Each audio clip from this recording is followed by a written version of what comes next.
under threat, it's going to elicit a cascade of inflammatory cytokines, hormones, and neurochemicals like adrenaline and cortisol that are designed to protect us and deal with a threat in the acute phase.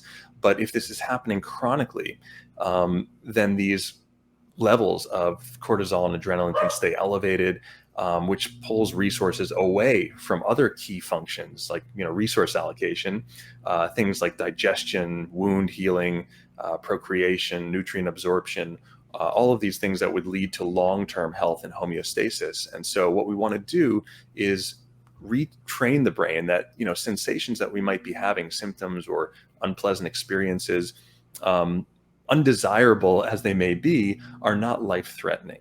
And that's a key important difference, because when the brain starts to get that message and classify those sensations under that label, now we become free to experience them without perpetuating this outsized stress response. And that frees up, as you can imagine, a ton of bodily resources, energy, vitality, hormones, chemicals, to be applied toward things that are actually going to be beneficial for our health. I see. So once a person understands that the way that he's perceiving the what he calls reality is really beneficial for him or not, he could understand what could be done. So he could select his response in a sense. Yes, and the key is, I like that you said you use the word perception, because that is this lens or this layer between the external world and the internal experience. And the key is not to do this one time, right? It's to do this repeatedly, to practice it. Conditioning or any exercise, if you think about it, is really a process of consistency over time is what produces change. So this is all kind of, in Reorigin, we have a protocol and program where people can learn these actual exercises for different conditions, whether it's PTSD or things like long COVID, chronic fatigue syndrome, Lyme disease, like I experienced. And they can learn how to implement this in a daily sort of regimen that ultimately serves to retrain that stress response. Yeah. So if you mentioned that you had Lyme disease, could you tell us a bit about your story, how you came from being sick and staying at home with that kind of sickness and to what you're doing right now? How did you the journey from here to there? Yeah, so the journey for me actually starts, at a quite early age of just always being fascinated by what the human being and human body was capable of, getting into exercise physiology and fitness. And then in my mid-20s, I was working in the fitness industry and I lost my health. Worst thing that could happen for someone who's exuding health and making a living on that and everything. But as you noted, it turned out to be a case of late-stage chronic neurological Lyme disease, which is a bacterial infection that, if left unchecked, can get into the central nervous system.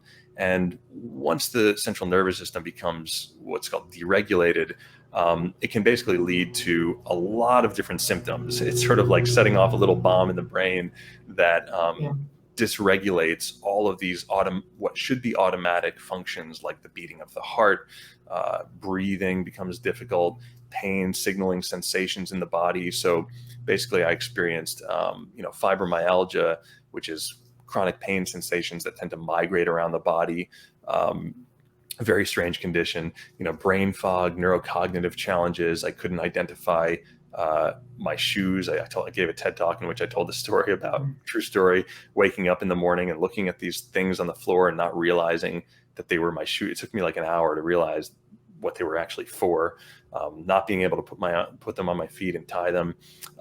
So for several years, it was a very, scary place to be. And it did, I would say, even as I was going through this, of course, there was radical ups and downs and losing hope and gaining hope. But all the while, I would say on some level, there was also a curiosity with what's going on here, what's actually happening in my brain and body. And so that led me to, with any cognitive bandwidth that I did have, listen to podcasts at first. UC Berkeley and MIT were just starting to put their 1 in 200 level courses online for free at that time. So I would listen to these classes in neurobiology and physiology and immunology. And one of the classes that I took was called Neuroplasticity. And this was one that made me feel hopeful, because Whereas everything else I'd come across, whenever you have a chronic condition, you dive into research and it's not well understood, and there's a lot of fear-based information, and algorithms don't help us with that.